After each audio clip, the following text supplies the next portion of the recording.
Assalamualaikum warahmatullahi wabarakatuh. Selamat malam, selamat pagi Bapak dosen. Saya perwakilan dari kelompok 5 ingin mempresentasikan hasil data analisis perbandingan hubungan kasus harian terhadap tingkat kematian COVID-19 di Vietnam dan di Malaysia. Oke, next. Selanjutnya ada anggota kelompok. Yang pertama itu ada Muhammad Fajrian dengan NIM 123170108. Selanjutnya ada Muhammad Nurrohim dengan NIM 123170027. Selanjutnya ada Gija Levriananta 123170005. Selanjutnya ada Adam Rizky 123170096.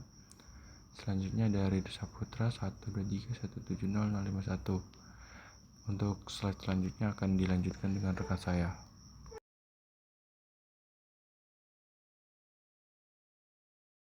Selanjutnya yaitu latar belakang. Pandemi COVID-19 memberikan dampak yang cukup besar terhadap kesehatan masyarakat di berbagai negara. Pada penelitian ini, kami memilih Vietnam dan Malaysia karena kedua negara tersebut memiliki perkembangan kasus yang berbeda, sehingga menarik untuk dibandingkan. Selain itu, kami ingin mengetahui apakah peningkatan jumlah kasus harian benar-benar berkaitan dengan peningkatan tingkat kematian harian, serta apakah hubungan tersebut memiliki karakteristik yang sama pada kedua negara. Next.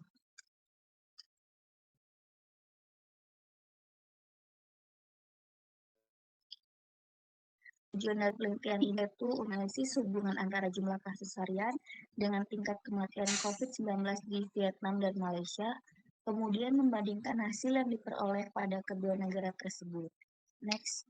Selanjutnya yaitu data dan variabel penelitian.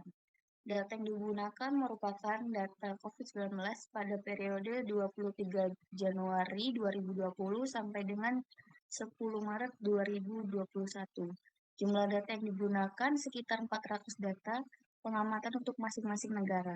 Karena jumlah datanya cukup banyak, maka pada slide ini cuma ditampilkan awal dan akhir periode. Namun setelah data tetap digunakan proses pengolahan statistik. Dalam penelitian ini, jumlah kasus harian digunakan sebagai variabel X atau variabel bebas, sedangkan tingkat kematian harian digunakan sebagai variabel Y atau variabel terikat.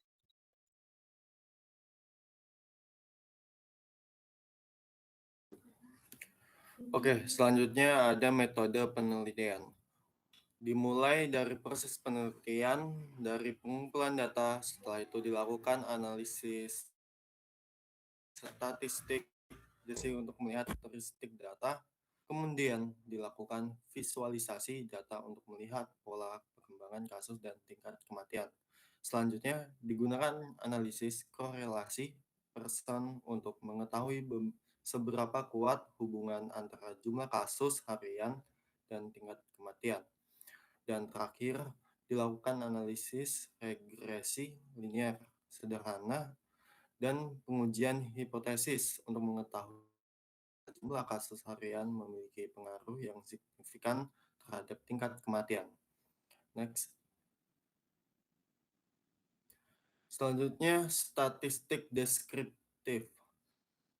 Dari hasil statistik deskriptif diperoleh bahwa Malaysia memiliki rata-rata jumlah kasus harian dan tingkat kematian yang lebih tinggi dibandingkan dengan Vietnam.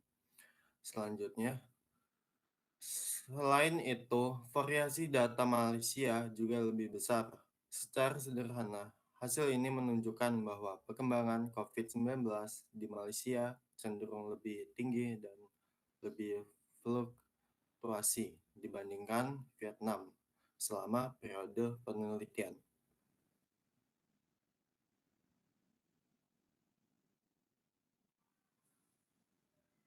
Ya, untuk slide selanjutnya itu ada visualisasi data. Berdasarkan grafik yang ditampilkan, terlihat bahwa pola perkembangan kasus dan tingkat kematian di Malaysia mengalami perubahan yang lebih besar dibandingkan Vietnam. Sedangkan Vietnam memiliki pola yang relatif lebih stabil. Hal ini menunjukkan bahwa karakteristik perkembangan pandemi pada kedua negara memiliki perbedaan yang cukup jelas. Bisa dilanjut.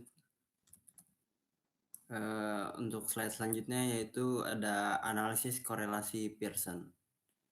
Pada tahap berikutnya dilakukan analisis korelasi Pearson. Tujuan dari analisis ini adalah untuk mengetahui seberapa kuat hubungan antara jumlah kasus harian dengan tingkat kematian harian. Hasil yang diperoleh juga menunjukkan bahwa Vietnam memiliki nilai korelasi sebesar 0,2434 yang termasuk kategori hubungan lemah. Artinya, kenaikan jumlah kasus harian di Vietnam tidak selalu diikuti oleh kenaikan jumlah kematian yang besar.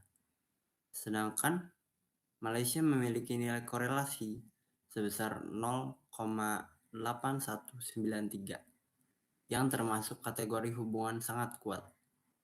Hal ini berarti ketika jumlah kasus harian meningkat, tingkat kematian di Malaysia juga cenderung meningkat. Dengan kata lain, hubungan antara jumlah kasus dan tingkat kematian di Malaysia jauh lebih erat dibandingkan Vietnam. Bisa dilanjut.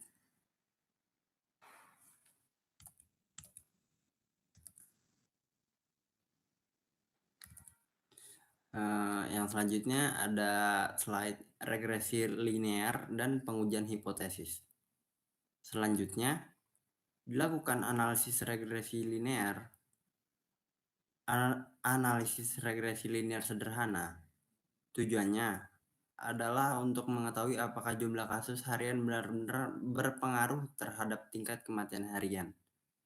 Dari hasil pengujian diperoleh nilai p-value yang lebih kecil dari 0,05 pada kedua negara. Karena nilai tersebut lebih kecil dari tingkat signifikansi, maka hipotesis 0 ditolak. Dengan demikian, dapat disimpulkan bahwa jumlah kasus harian memiliki pengaruh yang signifikan terhadap tingkat kematian harian pada kedua negara. Selanjutnya bisa dilanjut dengan teman saya.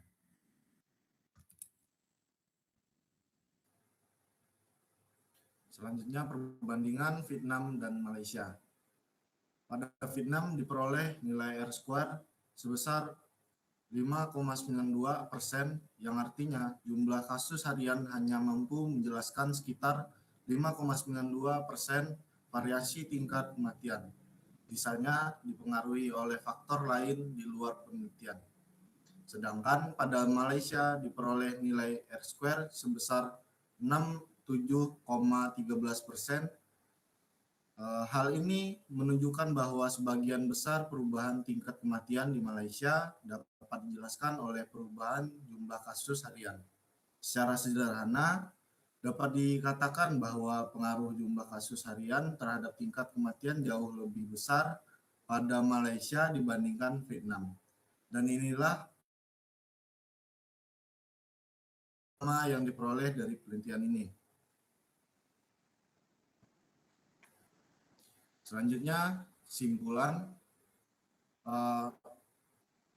Berdasarkan seluruh proses pengujian yang telah dilakukan, dapat disimpulkan bahwa Malaysia memiliki hubungan yang lebih kuat antara jumlah kasus harian dan tingkat kematian COVID-19 dibandingkan Vietnam. Selain itu, hasil pengujian hipotesis menunjukkan bahwa jumlah kasus harian berpengaruh secara signifikan terhadap kematian pada kedua negara. Selanjutnya bisa next pada teman saya. Demikian presentasi yang kami dapat sampaikan. Terima kasih atas perhatiannya Bapak dosen dan teman-teman sekalian. Mohon maaf jika ada kekurangan dalam penyampaian presentasi. Saya selaku moderator izin mengakhiri presentasi malam ini. Saya akhiri. Wassalamualaikum warahmatullahi wabarakatuh.